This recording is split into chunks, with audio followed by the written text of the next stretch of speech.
Halo semuanya, pernah nggak sih kepikiran gimana bisa kekuatan yang sama sekali nggak kelihatan oleh mata kita justru jadi nyawa buat hampir semua teknologi modern saat ini? Nah, di sesi kita kali ini, kita bakal membedah rahasia luar biasa di balik gelombang elektromagnetik. Kita akan ubah konsep fisika yang kelihatannya abstrak banget ini jadi sesuatu yang sangat nyata.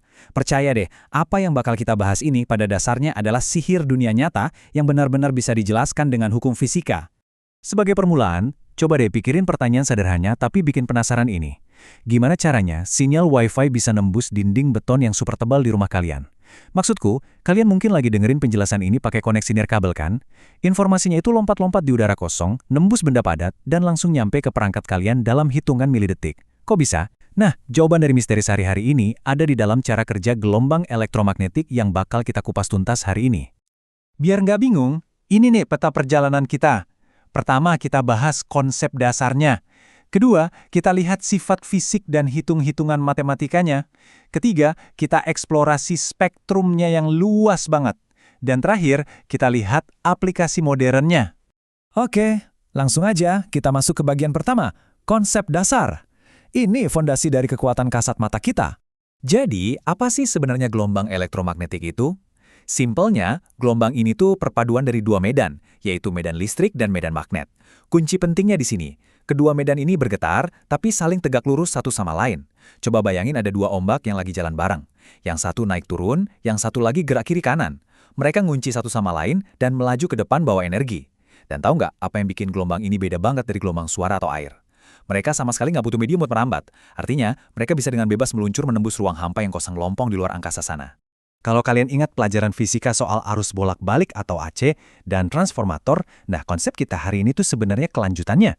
Arus AC yang terus berubah-ubah arahnya itu ternyata menciptakan medan listrik dan medan magnet yang juga ikutan berubah. Perubahan yang terus-menerus inilah yang akhirnya memicu atau bisa dibilang melahirkan gelombang elektromagnetik. Jadi ini bukan tiba-tiba muncul dari ruang kosong ya, melainkan efek domino yang logis dari pergerakan listrik dan magnet itu sendiri. Sip, sekarang kita beralih ke bagian kedua, sifat fisik dan hitung-hitungan matematika di balik gelombang ini. Secara alamiah, gelombang ini punya beberapa sifat khas.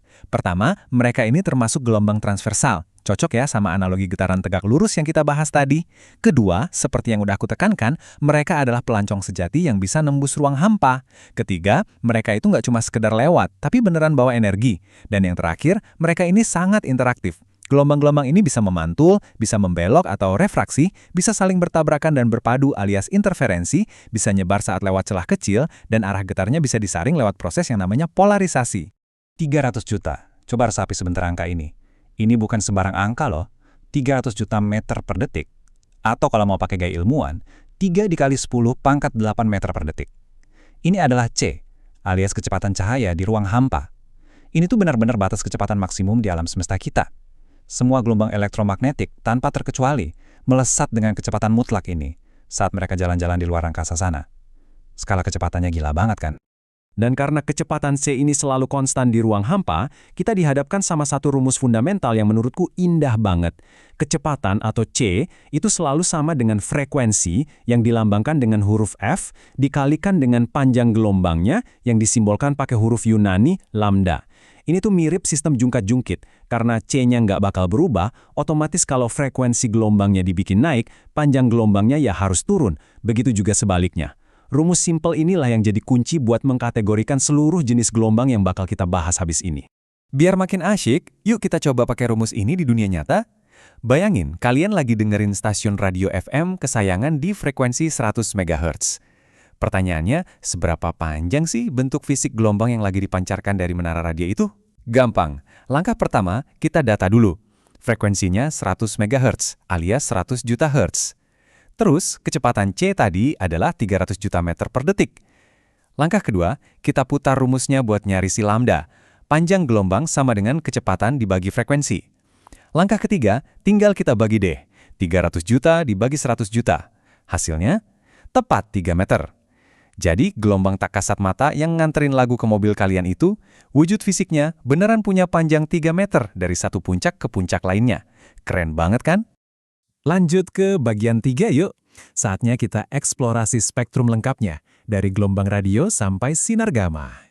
Kalau kita petakan secara lengkap, keluarga besar gelombang ini berderet mulai dari radio, microwave, inframerah, cahaya tampak, terus naik ke ultraviolet, sinar X sampai sinar gamma yang energinya luar biasa besar.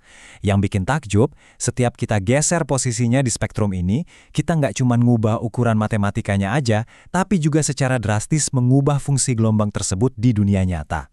Dari yang awalnya buat ngirim pesan chat, sampai yang bisa dipakai buat menghancurkan sel kanker. Kita bedah sedikit ya. Di ujung dengan energi paling rendah dan panjang gelombang yang besar-besar, kita punya radio dan microwave. Ini tuh tulang punggung kehidupan nirkabel kita sehari-hari dari komunikasi, TV, wifi, sampai radar. Geser dikit ke energi menengah, panjang gelombangnya mulai mengecil. Di sini ada inframerah yang langsung aktif tiap kalian mencet remote TV atau dipakai di kamera pendeteksi panas. Dan pastinya, cahaya tampak. Yap, cahaya yang bikin mata manusia bisa ngelihat dunia yang penuh warna ini, sejatinya ya cuma gelombang elektromagnetik dengan frekuensi menengah. Terus apa jadinya kalau energinya kita gaspol? Nah, kita masuk ke wilayah gelombang berenergi tinggi, ultraviolet dan sinar X. Gelombangnya saking kuatnya bisa nembus kulit dan daging kita buat ngasilin foto röntgen tulang di rumah sakit. Dan di level paling ekstrim, kasta tertinggi dari segi energi, kita punya sinar gamma. Radiasinya ini begitu intens sampai-sampai harus dimanfaatkan dengan super hati-hati, biasanya dipakai buat membunuh sel-sel kanker atau mensterilkan alat bedah tanpa perlu dipanaskan sama sekali. Oke, akhirnya kita sampai di bagian keempat, aplikasi modern, sang penggerak kehidupan.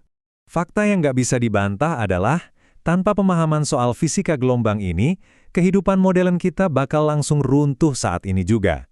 Nggak bakal ada internet tanpa kabel, atau komunikasi lintas negara. Nggak ada mesin MRI atau ronsen buat nyari tahu penyakit di dalam tubuh kita. Nggak ada radar atau satelit untuk navigasi GPS. Bahkan, kita bakal kehilangan banyak nyawa karena nggak punya terapi medis canggih. Fisika yang kelihatannya rumit ini, secara harfiah, menyelamatkan dan menyambungkan hidup miliaran manusia. Sebagai penutup, coba deh kalian putar pandangan ke sekeliling ruangan saat ini juga. Kira-kira, berapa banyak gelombang tak kasat mata ini yang lagi nembus badan kalian detik ini juga?